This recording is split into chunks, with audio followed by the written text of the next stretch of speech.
Today I'm going over a Nissan Altima engine issue. Now this is a 2011 Nissan Altima with 221,000 miles, so it's getting on up there. The other day I was driving it and it started shaking, engine started missing.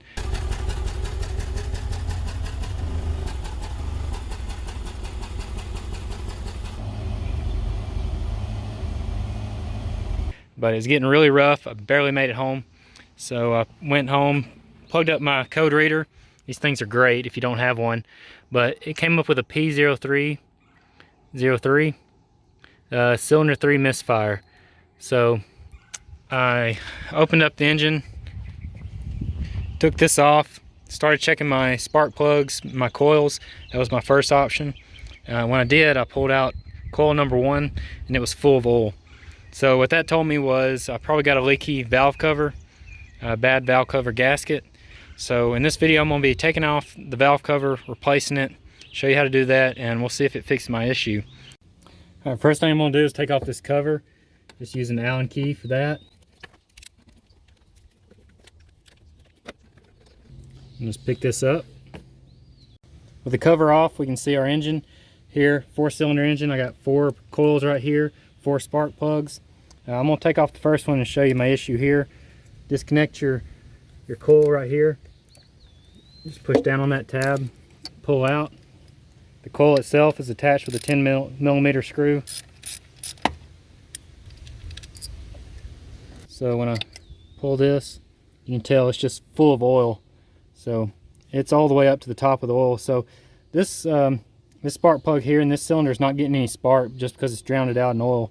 So this coil and spark plug may be fouled out. So when I go and replace the valve cover, I'll come back and replace the plugs and coils while I'm doing all this. But the reason that happens is when your valve cover leaks or breaks, or the gasket gets too hot and breaks down, then oil is able to go into that spark plug well. So I'm gonna have to try to get all that oil out of that well. I stuffed a paper towel down in there. Now I still have the spark plug down in there, so the paper towel can't go any further, but I'll let that soak up some oil while I take off these other coils.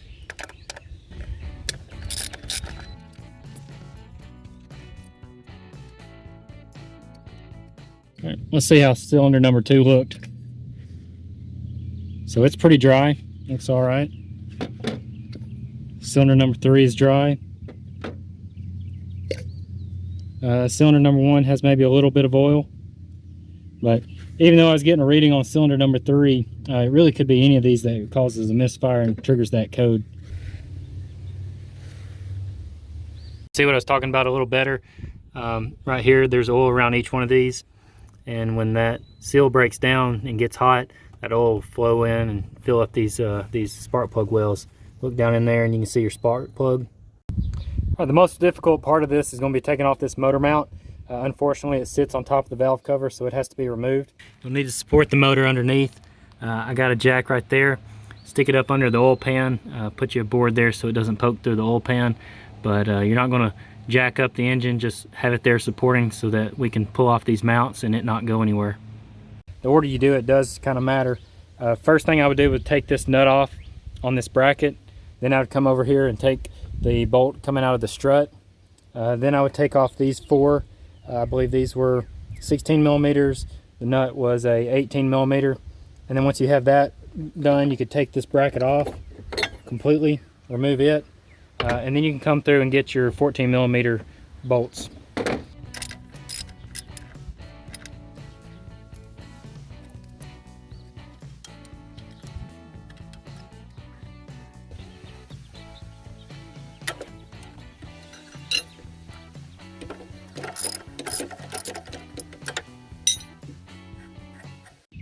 You don't have to take off any of the bolts for your power steering fluid. There's a little tab right there. Get in there with a screwdriver, lift it up, work it out. And you can should just be able to kind of put it to the side. I'm going to use a 3/4 socket on this torque strut fastener.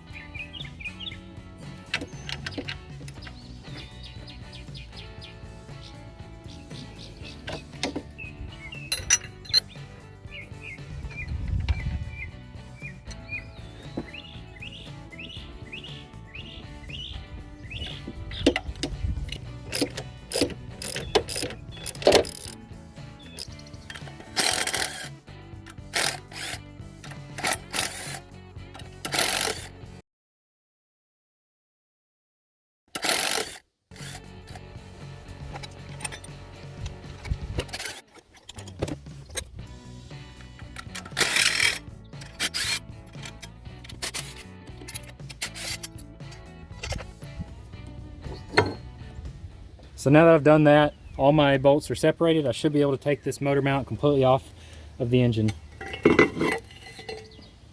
Oh, and there it is. With the motor mount out of the way, now we can have access to the valve cover. A few things, I'm going to pop these hoses out. Be very careful. I've heard that they're very brittle. Fortunately, the valve cover that I got came with a replacement hose, but I'm still going to be very careful in case I need to keep them.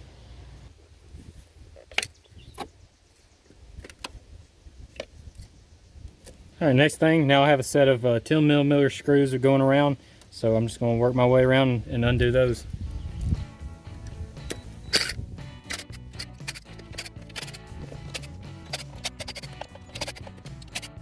All my screws are completely off, so now the valve cover should be able to pop right off.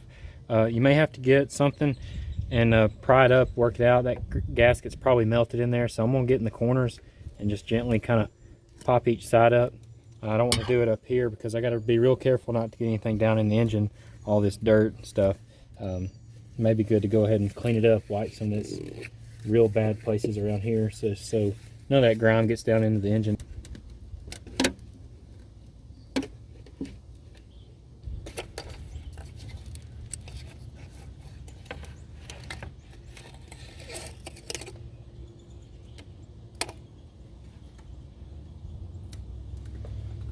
Now that I have the valve cover off, I can see exactly how this failed.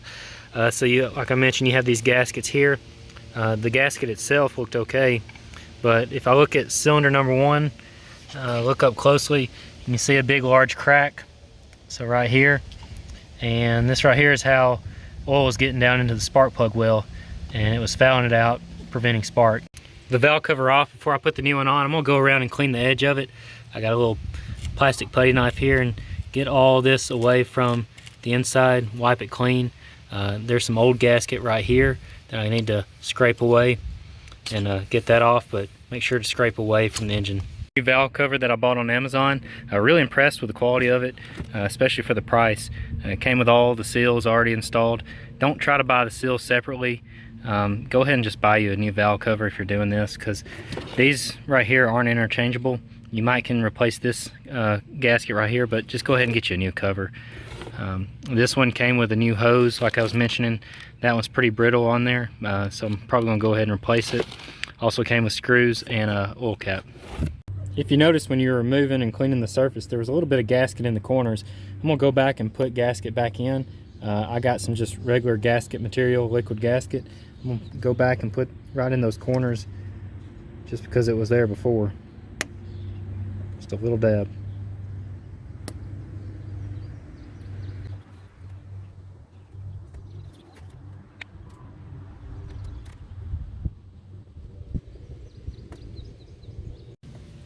Now I'm ready to go ahead and carefully put on my new valve cover.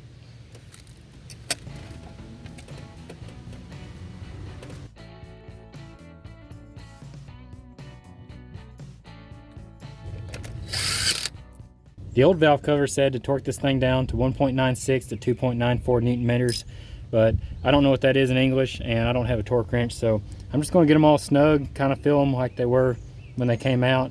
Going to go in a star pattern, not going to go all the way around so that I get an even seal all the way around, so I'll just make my way, kind of jump around.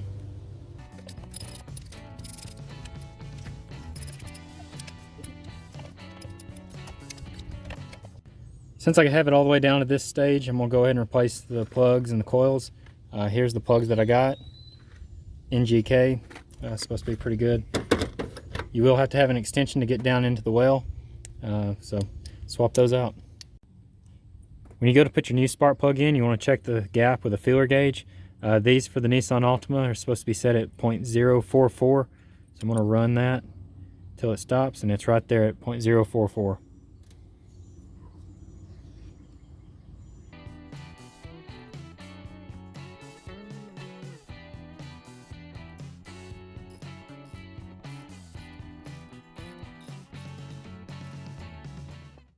Here's the new coil packs that I bought. They look really nice. Pretty simple on Amazon. They weren't too expensive. Like I said, when you're going to do this, might as well do it all. Came with a pack of dielectric grease that I'll put around the ends and then press those in.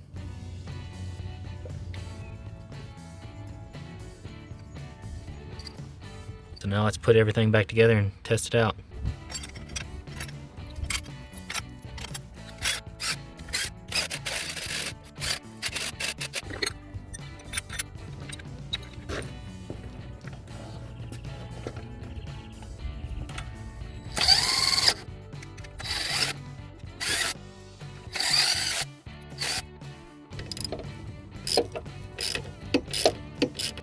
All right, last thing, don't forget to put on your ground wires.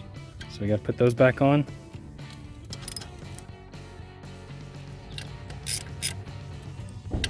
Now we got to plug in our coils.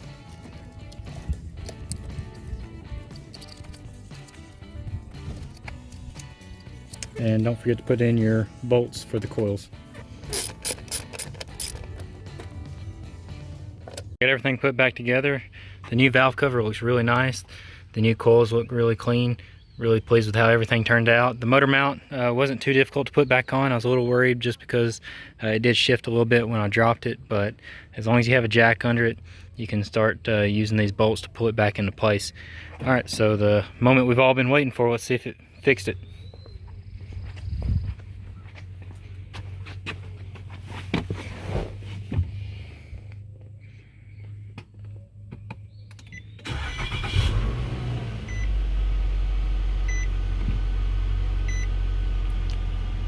All right, I can tell right off the bat that this is a lot better than what it was.